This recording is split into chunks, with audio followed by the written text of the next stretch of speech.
ในเซเว่นที่ประเทศเวียดนามได้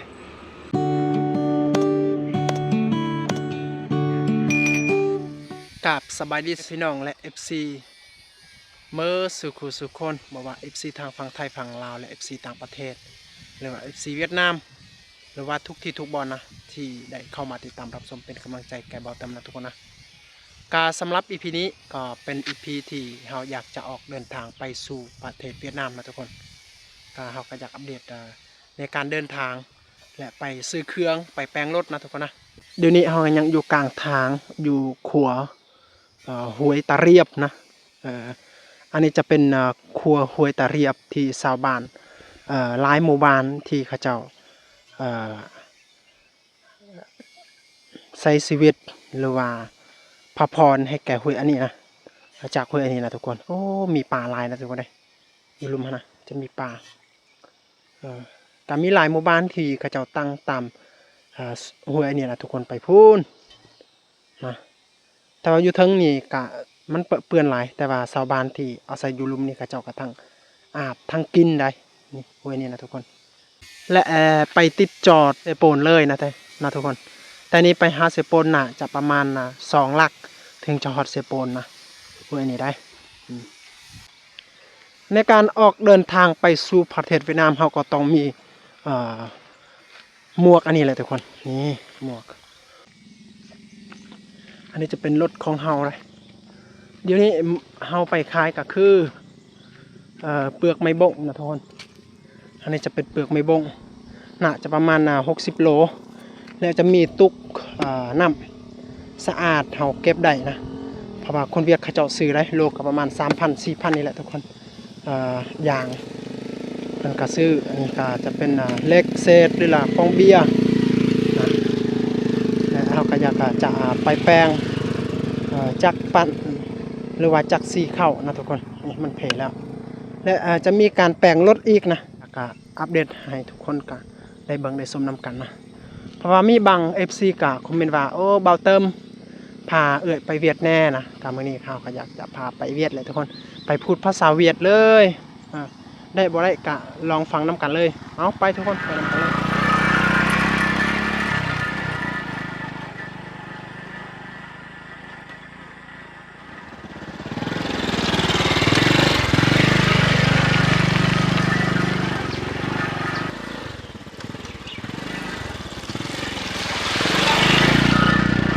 เส้นทางบางจุดกันยังพี่ต้มอยู่เพราะว่าเมื่อวานนี้ฝนตกหนักทุกคนบางจุดกันยากถ้าว่าฝนตกมื้อนี้ก็ไปบ่รอดเลยทุกคนเลยก็ยังยากอยู่นะ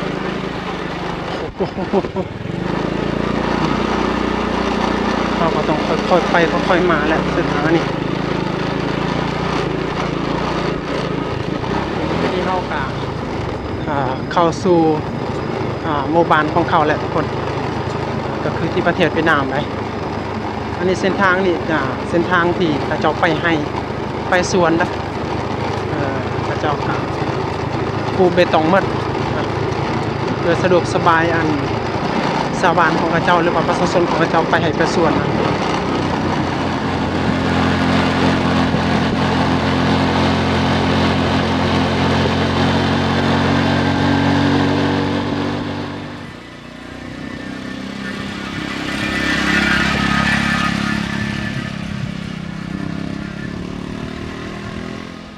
ทุกคนเดี๋ยวได้เขากำลังทอดเพื่อนที่เขาอยากขายเครื่องนะทุกคนถ้าเครื่องเขาอยากขายอันยางบงกับอันนั้นตุกน้ำนะตุกน้ำสะอาดประมาณนั้นเลยทุกคน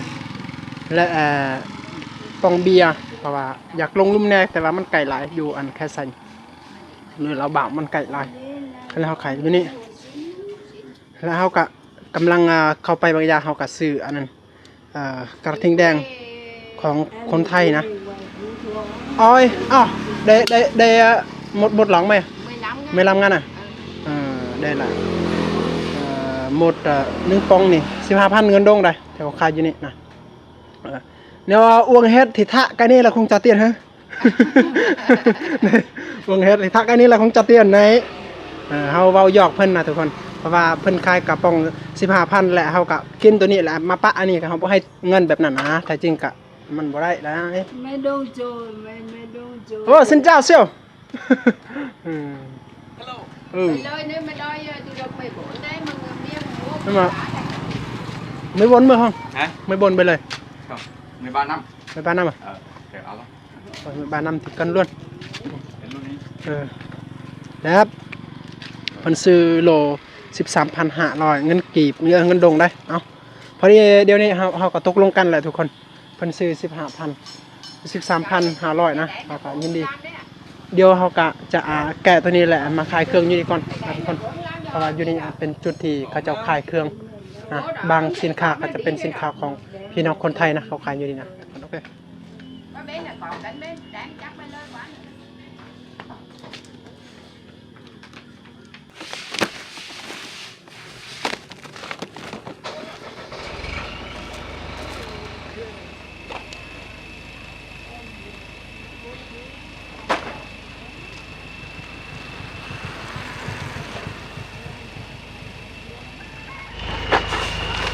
โอเคกระสอบตุกอย่างตุกหนัก2 โลโอเค nhớ anh lại lại lại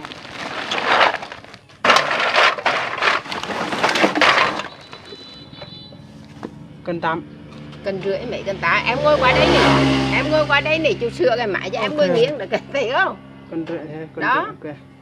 để cái gì โลหะเวลาดองถูกดอ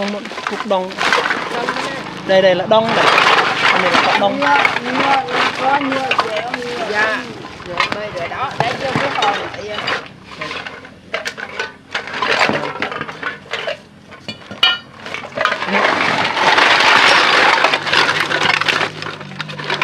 นี่ละโดดเลยอันนี้เขาคล้ายเลยเราจะเปลี่ยนเอา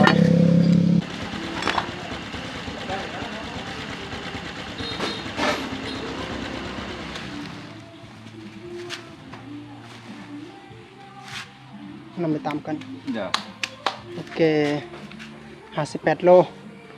13,500กาแฟได้ไหมกี่ไหมไอจีเสี่ยวโอเค thế á ủa không ăn อ๋อ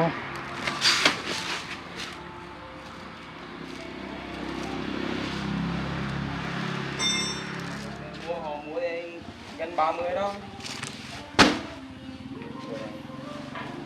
à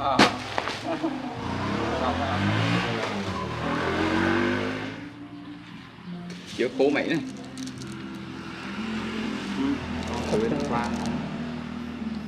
hai báo là được rồi con tự hào thêm nữa nữa hai báo hết hai báo nữa hết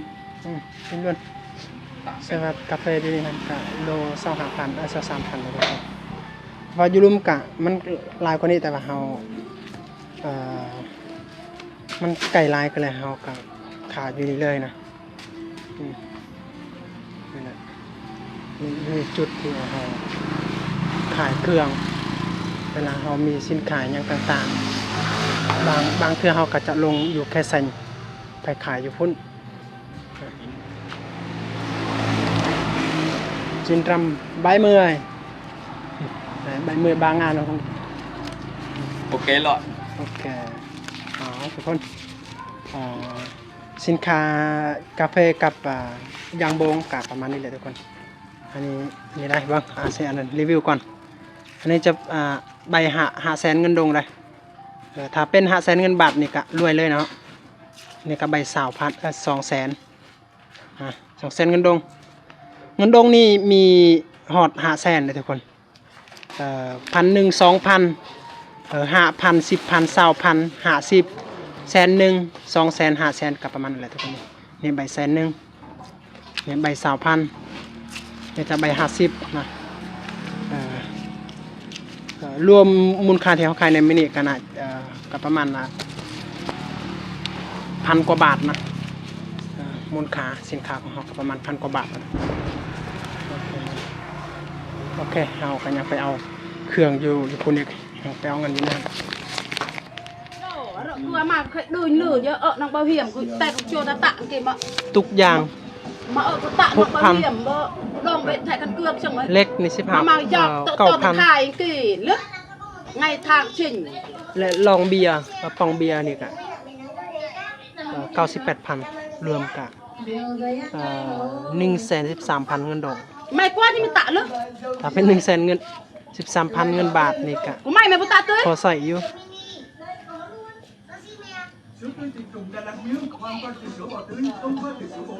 1 giờ của mày เขา có ก็ tạ หารแปลงจักรนะทุกคนจักรสีขาวเคยแต่งอยู่นี่แหละเต็มไปด้วยจักรเขาแต่งอันนี้แหละทุกคนนี่เขาพูดว่าตัวใดมันแท้นะดินี่นะให้อายเพิ่นเบิ่งก็นี่คือก้อนเดือกนะโอเคจนตาเล่นเล่นมันดังอ่ะเพิ่นกำลังกวดเบิ่งว่าตัวใดมันแพ้แล้วนะโอเคมีหลายสิ่งหลายอย่างพร้อมขายแอร์นำได้แปลงจักรนำ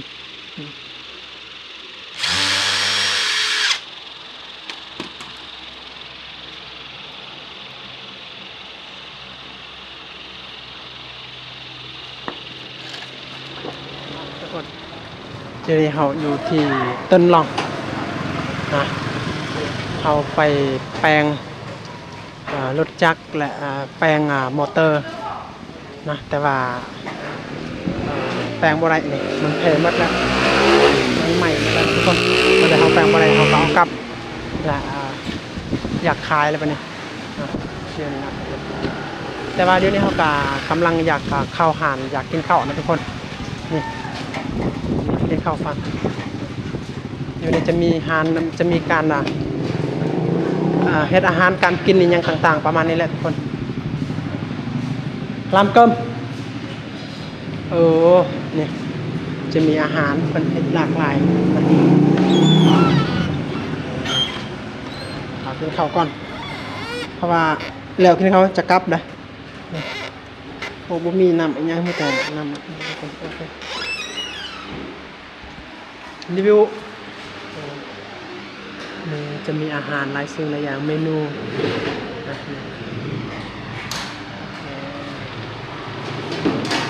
làm thì nó đi qua phít à หมดเสียไม่เตียน 25 25อ่ะ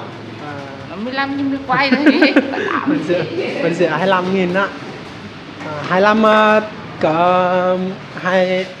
25,000 เงินดงนะจานหนึ่ง25,000 เงินดงเขาเจ้าเฮ็ดเป็นจานนะทุกคนฮะอันหมดจานเนื้ออันหมดเสียอยู่นี่เขาเจ้ากินข้าวเจ้าอันเกิมอันนี้ข้าวเจ้าก็ได้ภาษาเวียดเอิ้นว่าเกาล่อนอาหารนะครับเขาให้เป็นจานฮะnó bỏ cơm ra cái ban nó mới cứ quay lên nó cơm mía โอเคงอนฮะ ngon งอนนะมีหลายสิ่งหลายอย่างโอเคนั่งกินข้าวก่อนประทานอาหารก่อนนะทุกคนนะเวลากินข้าวเขาต้องมีซุปเปอร์ฮอตงอนรับโอเค cho khỏi nha เออ quay rồi ăn เป็นจานเลยทุกคนอันนี้อาหารนี่แถมบ่ได้แต่ว่าทำมัดข้าวนี่แถมได้นะก็แถมเท่านึงนะบางห้านกระเจ้าก็แถมเท่านึงกะไล่5,000 หรือ 10,000 บาทบางห้านกระเจ้าก็แถมฟรีแบบนั้นนะโอเคกินกันน้ำกันทุกคนอาหารก็แซ่บๆเลยจะมีซีนนะจะมีไข่ไก่นะจ่ายเงินครับผมจ่ายเตียน 35 ngàn บาลามา cả nước con nữa ก่อนบาลำงานก่อนบาลำโอเคอาหารที่เขากินในบริเวณของคนอื่นก็ยังได้มะเขือยังไม่ทันกินมาก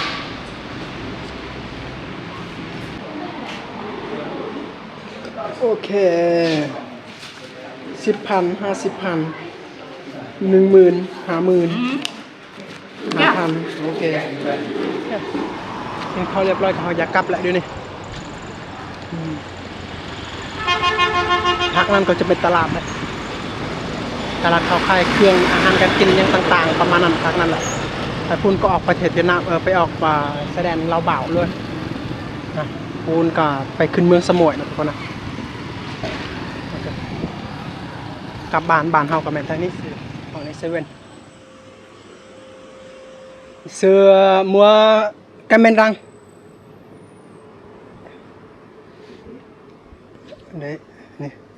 นี่จะเซเว่นที่ประเทศเวียดนามได้มีเครื่องหลากหลายใช่ล่ะริบเอามาไม่แกมมาcon nít à Con nít hả? Ừ.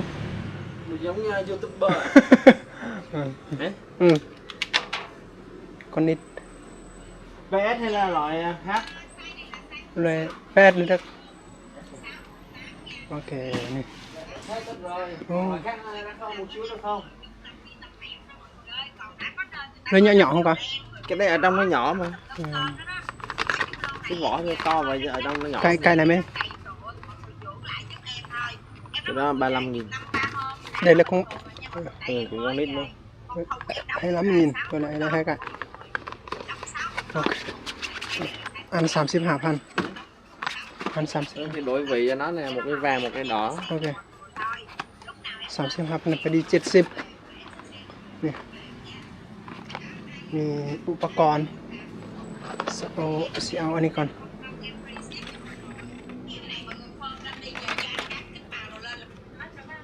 หมดจึงเลยได้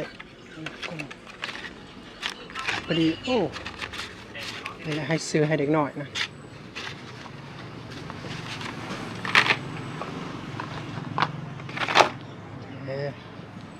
Rất nhìn này khóc. เฮ็ดละเอียด